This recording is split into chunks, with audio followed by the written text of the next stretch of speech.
Good evening and welcome to the Late Night Business. My name is Ian Dennis, and tonight we have a very interesting show because I have with me a super lady. She's a CEO, actually been listed amongst the top 10 women CEOs in the real estate sector. She's literally worked with two of the biggest brands that I'll be talking to you about shortly. But before I get to introduce my guest, I'd like to let you know that you're here at the Capital Club, the place you need to be as an entrepreneur, because at the Capital Club, you have access not only to a wide variety of amenities, but you also have access to different clubs that are associated and affiliated with the Capital Club around the world, be it in Dubai, London, Mumbai, wherever it is. So once you're a member of the Capital Club, you have access to different clubs around the world. And also want to remind you that two of my books, one Food for Thought and the other Business Conquest, they're actually out at textbook centers. You can go yourself, grab a copy. The lady I'm actually speaking about is Madame Sarah Wahogo, who's a CPAK. She's the CEO of Username Investment. She's also been the CEO of the Safaricom Investment Circle. And she's had a stellar career over the last 18 years. She's done quite a lot, and I love speaking to women who have actually literally prospered in the corporate sector. So Madame Sarah, thanks so much for coming to the show. Thank you, Ian Dennis. Nice. It's a pleasure seeing you finally. I saw your profile. I was like, what? Okay. You've done quite well for yourself, and it's quite exciting, and I'm looking forward to a conversation. The first question I like starting all my conversations with, what exactly are you most grateful for today?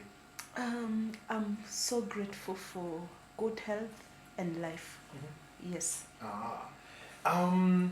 Speaking about life, you've had quite an interesting life over the last 18 years in the corporate world. Mm. Looking back, did you ever imagine that you'll be at the point you are right now? Not at all. Mm-hmm. Not at all. When I was going through my career journey, I never thought that one day I would be a CEO, especially in the corporate world. The companies I've worked for are not my own organizations, because when you think that someday you will start your own company, then automatically you become a founder, CEO. But the organizations that I've headed have different directors, have different members, have different board of directors. Mm-hmm. Yes. What were your dreams growing up? What did you want to become? When I was younger, these things keep on changing. Yeah. So when I was younger, I wanted to be a doctor. Then at some point, I wanted to be a lecturer. Mm-hmm. Those are the two careers I can remember. Mm-hmm. Yeah. And what changed along the way? Because I saw, coincidentally, also saw on your profile, you became a lecturer at one particular point. Oh, yeah. Yes. I became a lecturer at some point. But, those dreams you have as a child, many times they don't materialize, because as you mature and grow up, things change for so many different reasons. Yeah. You become exposed to different career lines or paths, and you realize there could be something better. Yeah, then, those are dreams as a child. So as you mature, they tend to be forgotten as you pursue other things, depending on the exposure, the people you meet, your family, and so many other things. And just take me through your upbringing. How exactly was your upbringing? Where did you grow up in? What was your background? So that you can actually just trace this journey. Because I'm sure you just didn't land where you are today. Yeah, quite interesting. Yeah. I call myself a village girl, and I know there are so many ladies in the corporate world who can actually relate to what me. Village Bulkuta Nairobi WhatsApp group yangu wanajijua. I was raised in the village, at a small village called Kwaharaka in Nyandarua County. Oh, kuna palinaitwa Kwaharaka? Yes. Haraka. Actually, Haraka was a Mzungu. I understand the Mzungu would tell our parents, Haraka. So the Mzungu settled there, and that small shopping center was named after him. Really not his name, but the term used to use. Exactly. So I come from that place, and I was born and raised there. My parents were small scale farmers. Both your parents? Yes, both my parents, my mom and dad. So I went to a nearby primary school. From my home to my primary school was like 5 minutes. So I remember me waking up and running to school. I could actually hear the bell, the school bell. Oh, from your home? Yes. So we grew up farming. What are you farming? Potatoes, peas, Sosiyama waru. cabbages, exactly. When people talk about waru, waru, I can relate so well. Yeah. And I remember my childhood, especially at home. We were brought up by disciplinarians. My parents were strict disciplinarians, especially my dad. So we started working very young. So as young as probably 7 years, I could wash my own clothes. I could sweep the compound. I could sweep the house. And I remember as early as at 8 years, in class 3, I had my small shamba where I could plant peas, take care of them, harvest, then my mom could sell for me. No, that's an 8-year-old child. Oh, so at 8 you're a farmer by yourself? Yes, I had a small shamba. So that's the kind of life I lived. I remember during school holidays, we could close school. Then the following day, you're in the shamba assisting my parents up to when I cleared Form 4. Out of curiosity, when your mom used to sell for you, hakuwa ananipea, so she could pocket.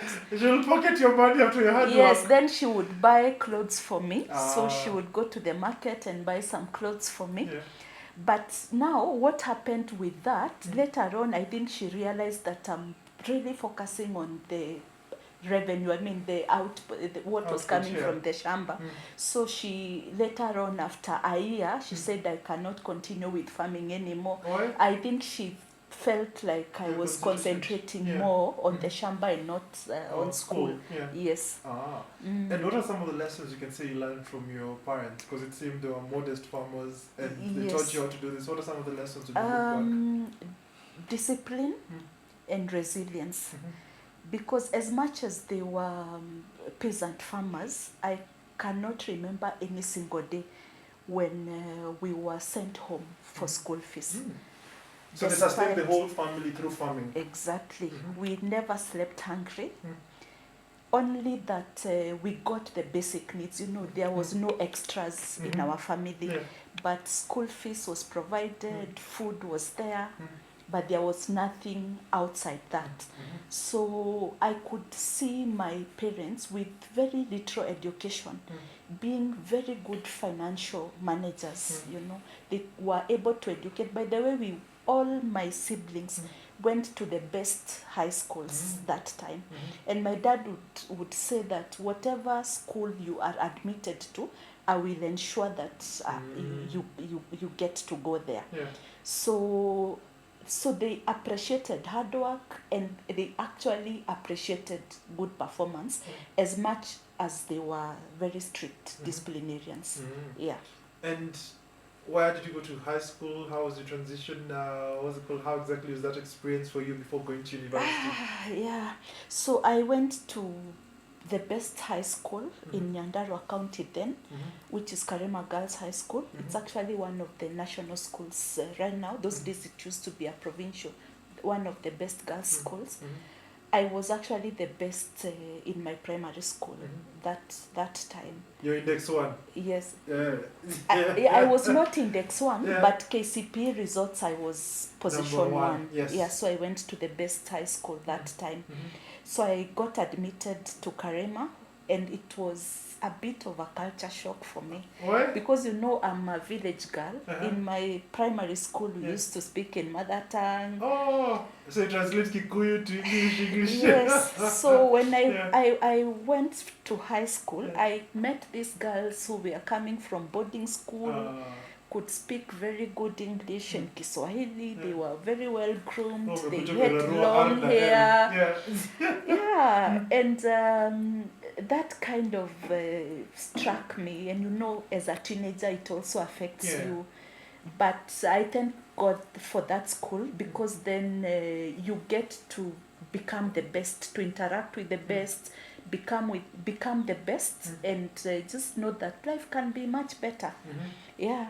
And how did you overcome that period? Because you mentioned it was a cultural shock. Yeah. You're this bright girl, but you come here, it's a different cultural shock from where you are. How did you adjust to that? Because I'm sure there's so many ladies probably even watching this who are wondering, you're maybe in the same situation as you are. Yeah, so what I would say that what kept me going is because I knew what I wanted to be. And I remember in my primary school when we were having an end of high school, primary bash, there was one of our teachers who told us that when you go to high school, you will meet all these kind of girls, or rather students who are coming from well-off family, others are coming from very humble families, but that should not worry you as long as you get focused. Yeah, so that kept me going, and I was kind of ready. I knew that this would happen. So I just ensured that I remained focused, and I knew that where I had come from did not determine my future. Yeah. And I presume also in high school you also performed well. Yeah. Were you number one?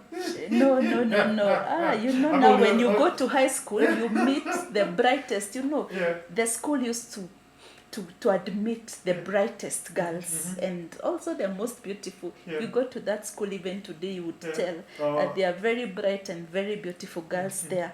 So I also performed well, and I was admitted to Moi University. Down Eldoret? Yes, Eldoret. To pursue what? I pursued business management, and I specialized in finance and accounting. Is it something that you wanted to, or is it something you stumbled upon? Not really. I cannot say that it's something that I really planned, but it's also something I did not mind, because for a very long time I could hear people saying that accounting and finance is very challenging.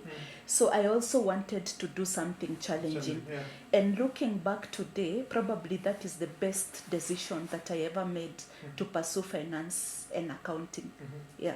And life after university, did you get into employment directly? What exactly did you involve with? How did you start life and your career path? Yeah, my first job was as a tutor. I don't call it lecturing. It's a tutor at a college where I was teaching basic accounting packages. Here in Nairobi? Yeah, here in Nairobi. Not only accounting packages, but also computer packages. And while there is when now I got interested in doing CPA, because that was also a college that was tutoring CPA students, CASNEP students. Yeah, so that was my first job, and that job didn't have a retainer, by the way. You would get paid by the number of students that you had. How now? How is it working? It's commission based. So if you don't have any new students. So the students, you're supposed to bring the students? No, actually they come from the other courses. You see, like CPA students would want to do the computerized accounting packages where you teach the basic Microsoft Word and the accounting packages.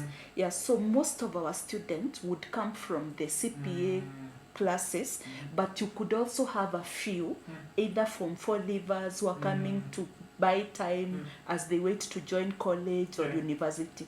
Yeah. All right. And how was that experience? So primarily you didn't have a salary, you just depended on the number of... You literally started on the low end in terms of your career. Exactly. During that period, how are you feeling? What ambitions are you holding? Because literally you finished university, all the dreams, hata kuna mshahara, you just... Hakuna mshahara, but I was also happy that I actually took up the job. Because otherwise I would have tarmacked longer, and this is also the job that challenged me to do CPA, which was free in that college. So because you're a tutor, you can do a course for free. Yeah, then you could also befriend students who would assist you revise. When you're free, you could also join the CPA classes. When you're free, and that would also mean that you could be able to go through the CPAs without really a lot of struggle, not really a lot of struggle, but you could be able to get support internally from the college to assist you pass the exams. So without paying. It was a blessing in disguise. It was a blessing in disguise. And it was, I would not regret any of those decisions. Yeah. And for how long were you there, or did it until I you was there finished for the CPS? 5 years. 5 years. Yes. Also, literally. I left there when I was in CPS section 5. Yeah. So just 2 sections to becoming CPK. Yeah. And then after that particular transition, where did you move to? After that transition, so when I was still teaching the packages there, I decided to change now to pursue finance as a career. So after that, I went to a local road marking company. Road marking? Yes, as an accountant. Yeah. So I started my accounting, or rather my finance journey there. So I worked there for a year. I didn't take a long time there. Then I got into petroleum industry, where I was also an assistant accountant. In that organization, I worked for about 7 years. And that is where I can say I learned so much in finance, because I started as an accounts assistant, where you do reconciliation, cash book reconciliation, payments and all those things. I was promoted to an accountant. By the time I was living there, I was a chief accountant. And these 7 years, I learned so much as an accountant, you know, accounts payable, accounts receivable, financing, you know, when you're looking for financing at banks, and actually books of accounts. When we talk about the income statement, you know, in school it's very theoretical, but now here you actually get to know how does an income statement look like, how does a balance sheet look like, what are the key ratios, what do they mean, because now you can actually apply them in the business. Awesome. And you get to understand how does a good business, when a company is running properly and it's a stable organization, what should the books look like. That is where I can say that I got a lot of experience as an accountant.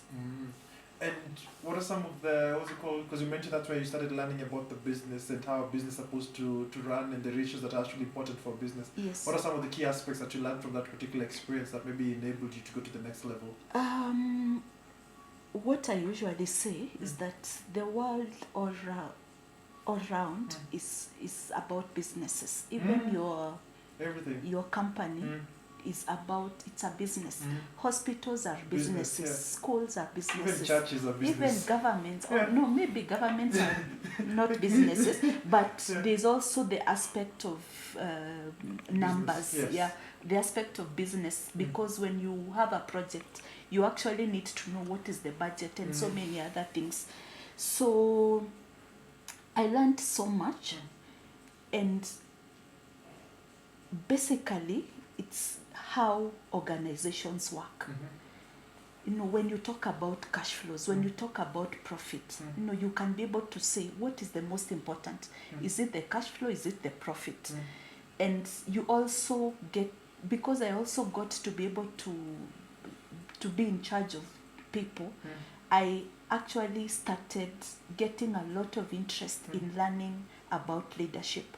And I could do a lot of research. I could read so many books that when I look back today, eventually guided me to becoming the person that I am today.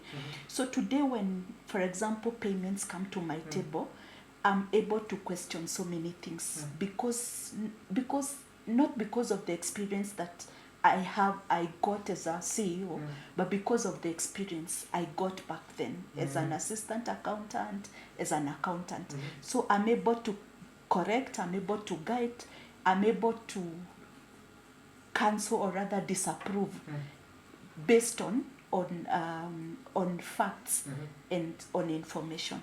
So as an accountant, which are the most important numbers that you're always keen on? When you get an income statement for a company, and an income statement should just be a one-page document. If you have 2-3 pages of income statement, you are not on the right path. Because you should, when you look at the income statement, remember the income statement shows your gross revenue, basically your sales. It shows your cost of sale, and it shows your Net expenditures, profit. and it shows your net profit. So by just looking at that page, for whatever company, if you give me that income statement today, I will actually tell you what is ailing the company. Many times you find that the cost of sale is extremely high, such that any other expenditure brings the performance to negative. So you can tell, is it that the expenses are too high, the cost of sale is too high, or the company is not making enough sales. So that can actually help you diagnose a company, So the cost and of sales. what is ailing. It can either be the gross sales, the cost of sale, or the overheads. Right. And then after the experience within the petroleum company, that's when you went to Username the first time Yes, I got an opportunity to work at Username as a finance manager. I went through a very rigorous interview process. I remember we did an oral, then we did some practicals, then we did written. Practicals? Yeah. So you have to what is the practicals about? Yeah, it will give you a case. It will give you some questions that will give you some business case of a project. Then you're supposed to determine the cost of sale, the net profit, and all those things. Then finally, there was a meeting with the directors, the very final meeting, which was in a hotel, actually just along Westlands Road. That's where our last meeting was. We were 2 of us as the finalists from probably more than 20 people. Yeah, so they settled on me, and that is how my real estate journey began. Yes. Interesting. And because I've seen such an interesting move from just being a tutor who was just being paid on commission to getting into the petroleum industry and eventually getting to real estate. Just looking back, what do you think you did right to make these particular moves? So all through my career and basically my life, and I know it cannot be the same for everyone, I would say that I have been very consistent and very reliable and very disciplined. Consistent in terms of? In terms of, if you want to pursue something, you do it. You don't get tired. You see, I worked from an assistant accountant to the position of a chief accountant within 8 years. It's not a short. It's a long time. It's a long time. Class 1 to class 8. Exactly. No. So that is also training. And I think I was very patient at that time, and I was ready to learn. Because many times especially our Gen Zs, they want to make it within no time, which is not possible. Because later in life, you will need to make decisions based on your experience, which is very critical. So I would say that I was patient to learn, and I wanted to learn. And I was also very reliable. I would say that whatever we agreed with probably my bosses, I would actually endeavor to implement and just ensure that it's done right. Yeah, so it has been a journey of discipline, consistent, and resilience. Interesting. All right, so on that particular point, you're going to take a short commercial break, and then after the break, you're going to find out how the villager eventually ended up becoming the CEO. So I'll see you after the break.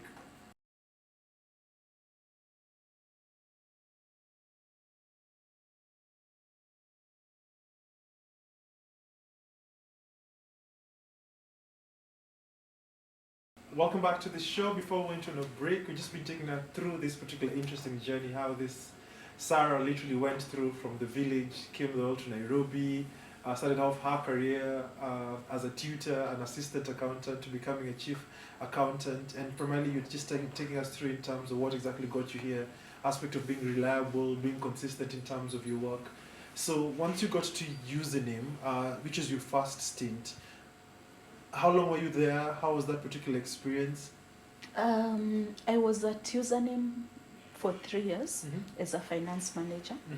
And I got to learn so much about real estate. Remember, this was the first time yes. I was interacting with a real estate business.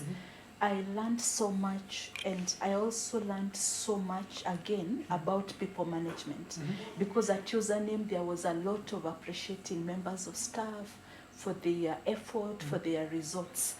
Yeah, so I So got, it formed the expenditure. yeah, of course, it would Yeah. form the expenditure, but then the expenditure could translate into To the revenues. yes. And then, so you're there for 3 years, and then you then ended up. I moved. Yeah, I moved to Safaricom Investment Cooperative as the finance manager. I actually had not applied for the role. I was headhunted. You know, a recruiter called me and told me that there was this giant investment cooperative that is looking for a finance manager, and we think you are a good fit. Surprisingly, that time I was expectant, heavily expectant, by the way. And I said, why not? I applied and I attended the interviews. And what the panel told me when I joined that organization is that I performed way better than anyone else who was being interviewed. Probably above 80%, while my follower was at maybe 60 or thereabout. So I got to join Safaricom Investment Cooperative as the finance manager, but maybe this is very important to a lady out there. I know many people keep on asking, can you get a job as an expectant lady and all these kind of things.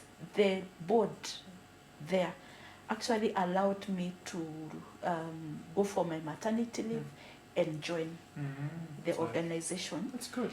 And that also tells you that when an employer values you and they know that you're the person they have been looking for, no, they will they will wait for you. And because I believe they really wanted me to join the organization, and they could not go for number 2. As I told you that the gap was really big. Yeah. And what do you think made this particular gap extremely big? What do you think are some of the qualities that they saw in you that primarily they didn't see in other candidates? Let me tell you, I remember during the interview at Safaricom Investment Cooperative for the finance manager, I demonstrated how I have led teams. And this is not theory, it was practical. Yeah. And I would actually just stop sharing the screen and I actually showed them that my department won the employee of the department of the month and so many other things. So they knew that I was the right fit for that role. Yeah. And then when you got into that role, you stayed there for a short time before now you're selected to become the CEO. Yes. Actually, how did that come about? When I joined, I was the finance manager for a year. Then I was appointed acting CEO. Yeah. So acting CEO, it means that you're not the substantive. Either you are unashikilia as you wait for someone the right else. person to come. Yeah. Exactly. But after 1 year again, I was confirmed as the substantive CEO. And you know, board-driven organizations and members-driven organizations are not easy to lead. But based on my track record at Safaricom Investment, I was confirmed. And maybe it's important to mention that when I joined the organization, the previous year, they had made a loss of around 80 million. Oh, SACCOs make losses? It's an investment. It's an investment cooperative. Yeah. Oh, all right. So they make losses. Because of course that means that the revenues and the cost of sale and the revenues were not as high. So the year I joined, because I joined in September, that year they made a 17 million profit. When I joined, that following year, they made over 100 million. By the time I was living there, the organization was making northwards of 200 million in profitability. How did you make that turn from being loss-making to becoming profitable? Number one, I decided to focus on people because ideally people help you achieve the numbers. No, as a CEO, if you don't have a good team, you can't deliver the numbers. Mhm. So I ensured that I had the right people, people who were passionate, people who are not pulling in different directions, people who understood our vision and mission and were ready to support the objectives. Then we ensured that we had the best projects, you know, something that people would be very proud of. And that really worked magic because we had very driven members of staff and we had very good products, such as if you get a client, you are able to convert very fast. They are proud of the product and the members of staff are really motivated to be able to take care of the clients. So that also translated very well to very good customer experience because the environment was equally good for our members of staff. So the products were primarily real estate products? Yes, real estate products and something else that we were calling Pepe, which is similar to money markets. Yeah. And during that particular, because it's your first stint as the CEO, what did you learn about being a CEO? Because you've never been a CEO before. Yeah. And the first time around, you've literally made a big transition from a loss-making company into a profitable company. What did you learn from that experience? Yeah, as a CEO, you learn that you are responsible for the whole organization, not like the way I was running a department previously. You know, as a finance manager, you're just focusing on finance, the finance department. As a CEO, you need to understand all the departments, how work. Could it be human resource, marketing, customer experience, and all those things, and how all the departments work towards a common objective. So, of course, it was not easy at first because I remember some of my directors would say that I'm just focusing on this and that. And for very obvious reasons, when you want to turn around an organization, you need to identify that one thing that you need to focus on. And it will give you the highest return, you know. You cannot be able to be everywhere. So that is what happened. I was pushed to learn quite a lot within a very short time. Remember, this is a members-driven organization, and the expectation of returns and all these things. No, the pressure is too much. But I also learned that you can focus on one thing that would give you the highest, you know, something like the 20-80% rule. You know, this thing that you can give 20% of your attention and it gives you 80% of the return. Exactly. Yeah. And during that first stint as a CEO, what did you learn that is the biggest, or rather the biggest expectation of a CEO? What did you learn about it? Because initially you led departments. Here you are as a CEO. You're in the process of turning it around. So for any person maybe who's about to walk into this seat as a CEO, what should they know about this particular role? So what anyone needs to know about this role is that you need to be emotionally stable. The feelings okay, Kando. Exactly. Yeah. Because you're faced with difficult decisions. And of course, business decisions are actually not as hard as people decisions because business decisions are basically about numbers. But anything that involves the people is very, very delicate. And so I learned to be very emotionally stable. And I also learned to make decisions as quickly as possible.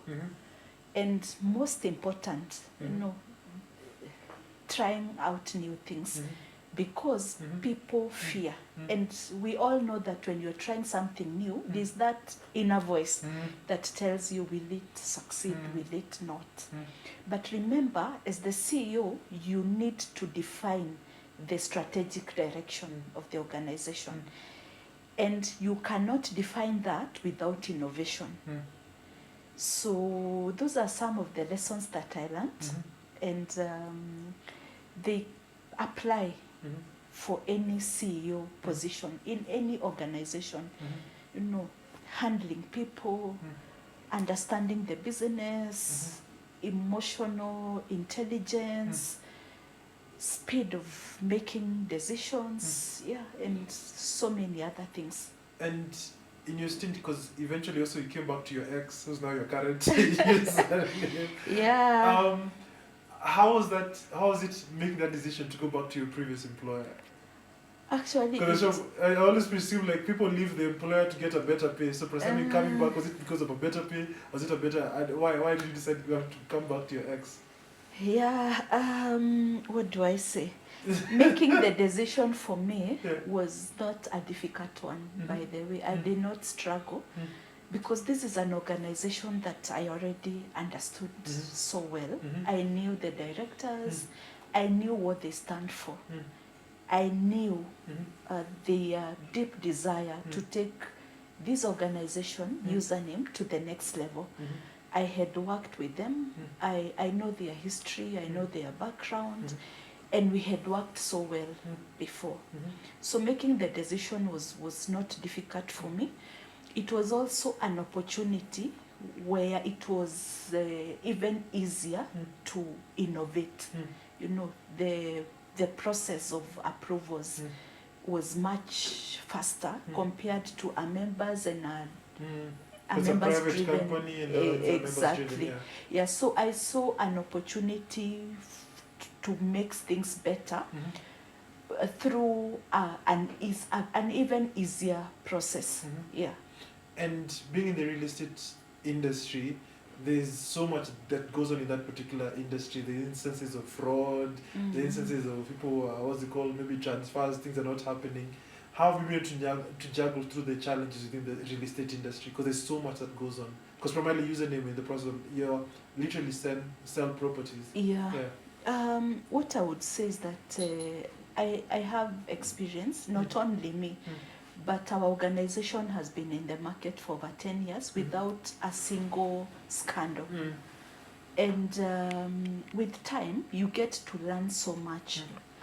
Yeah, so to ensure that you don't get into the pitfalls, you need to do proper due diligence, and that is where many people fail. Either you assume that because you're buying a property from your family member, no, it's clean, which many times it's not. So you need to ensure that you follow the due process of due diligence. So what's the due diligence process? The due diligence process is that you start with the physical, the first site visit, just maybe to check that this is the location that you would like to purchase a property. Then number 2, you do a legal due diligence. Legal due diligence, you will have an advocate check whether there is any legal history encumbrances on that parcel or property. Then there's also the surveyor's due diligence. And the surveyor will just check whether the physical location of your property actually lies the same as on the maps, the government maps. So this is very simplified the way I'm speaking to you, because then the legal and the surveyor's due diligence, there's quite a lot that comes under that.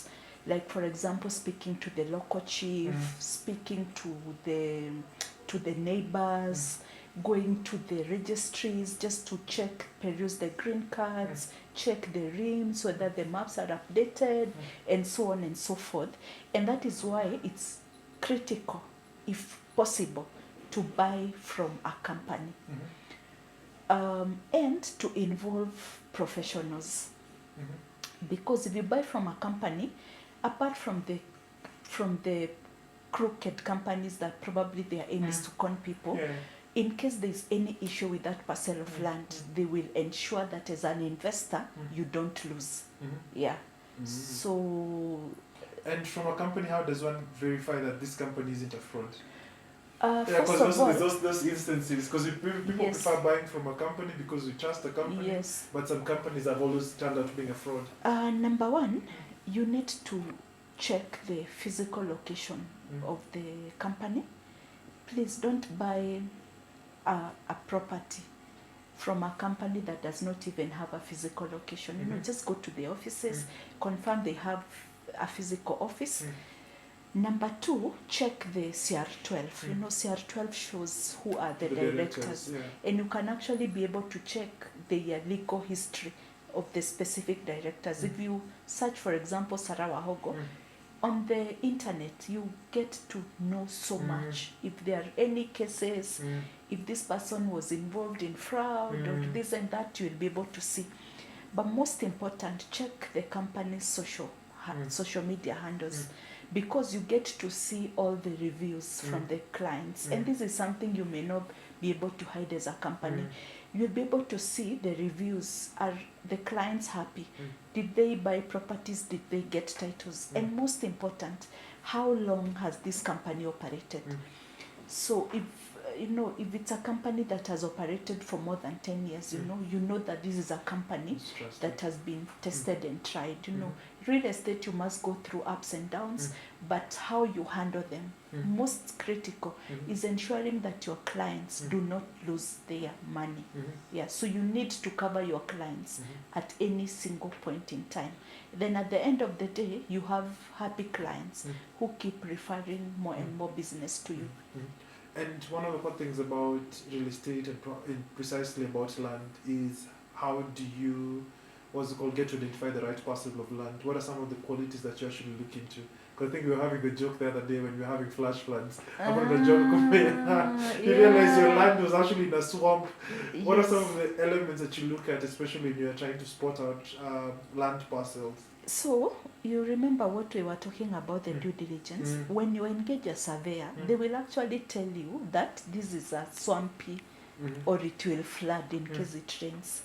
So, that is very important. But for the parcel, that, or rather the property that you would want, it depends with your objective. What do you want to do? Is it farming? Is it a residential home?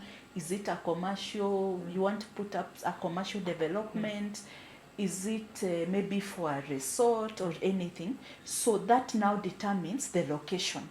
So if, for example, you want a residential property, you cannot go to Namanga, So that also tells you that if you want some parcel for speculation, which probably you want something cheaper, many times you want something cheaper to sell in the future, then that one you get at a further location from the city. But location in your budget as well, because you can't say that you have 300,000 Kenya shillings and you want to purchase a property in Westlands, really.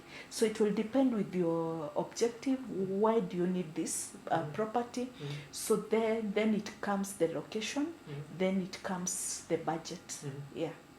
And in your role as the CEO, primarily in charge of a real estate company, and just because you had the initial stint was as a financial manager, now you're here as the CEO. First of all, did you face any hindrances? Because I'm sure there's always the subject of familiarity. I'll go finance manager for the people you left there. I'm going to come and see you. How, first of all, I forgot to ask that. How was that transition for you? Yeah, actually,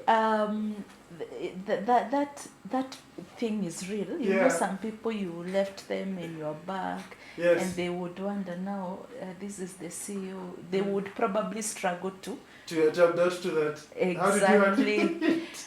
With time, I have learned to be, what I was telling you about emotional intelligence, I knew even before I joined, and it's something we discussed with the directors when they were hiring me.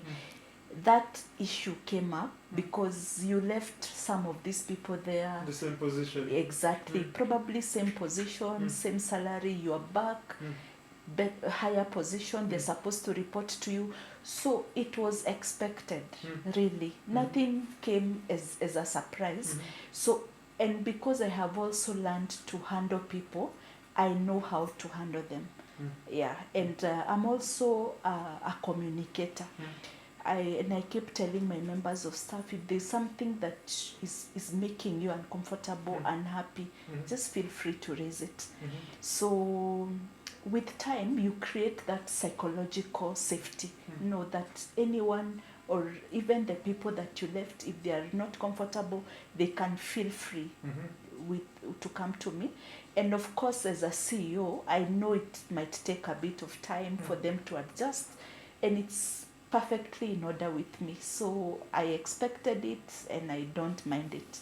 And looking at your 18 years career that has been stellar, what are some of the lessons you can actually share to anybody who's literally maybe starting off their career or in the middle of their career, in terms of maybe some insights to enable them eventually maybe get to the highest seat? So I know I had mentioned the qualities probably for leadership, and not just for leadership, for anyone who wants to succeed in life. And what I did not mention is integrity, because you need to be a person of integrity to be able to succeed in life, for people to trust you, for people to be confident that they are giving you their baby, and you can actually take care of it as your own. Integrity, discipline, hard work, and resilience. If you can have those qualities, many times you don't have them, but you work towards them. It does not matter whether you are running your own organization, whether you are employed, whether you are the president of Kenya, whether you are the president of the United Nations or the most powerful president of the United States of America, you will succeed. Integrity. Yeah. And before we get to wind up our conversation, I have like 10 quick fire questions. So I'll just be asking you whatever that comes to your mind, answer that. So the first question. I can pass it. There's no pass. You already passed your exams. So the first question, what's your hidden talent? Hidden talent. Yeah. Design. Oh, you can design? Yeah. Oh, interesting. Money or happiness? Happiness. Are you an introvert or an extrovert? I have been an introvert for very long, but You're adjusting. I'm adjusting. To the loud crowd like us. Yeah. Are you more of a thinker or a doer? Both. How do you usually start your day? Prayer. What scares you? What scares me? What scares me? Death of a family member. What's been your greatest risk you've ever taken? Greatest risk, investment. Yeah. Describe your style in one word, since you've said you're a designer. What's your style? Style of? You dress good. What's your style? How would you describe your style? Simple and authentic. What's one of your nicknames? Ngunya. Ngunya? Yeah. What does it mean? That was actually my grandmother's name. Yeah. The person I'm named after. Yeah, so I got it from my family. Alright. What's your go-to snack? Go-to snack, fruit. What's your favorite color? Hot pink. And the final... another question. Freedom or money? Freedom. And then the final question. Would you rather read a book or watch a movie? Read a book. Anytime, any What's day. your favorite book?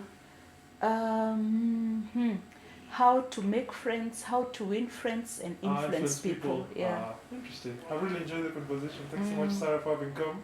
Okay. Yeah, so next time tutakuja kwa ofisi. Yeah. Please feel free. Karibuni sana. Thank you so much. Yeah. All right.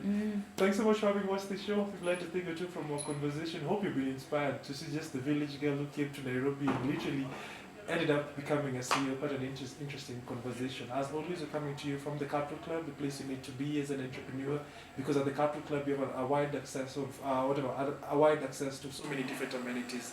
The meeting room, the restaurant, the bar, the spa, the gym. You can literally entertain your guests and literally run your meetings in here. And also like to remind you that two of my books, one Food for Thought and Business Conquest, are actually out at the Textbook Center. My name is Ian Dennis. You can follow me across all social media platforms at Ian Dennis Network, at KTN Home. Until next time, I'll see you right here on the Late Night Business on KTN Home. See you.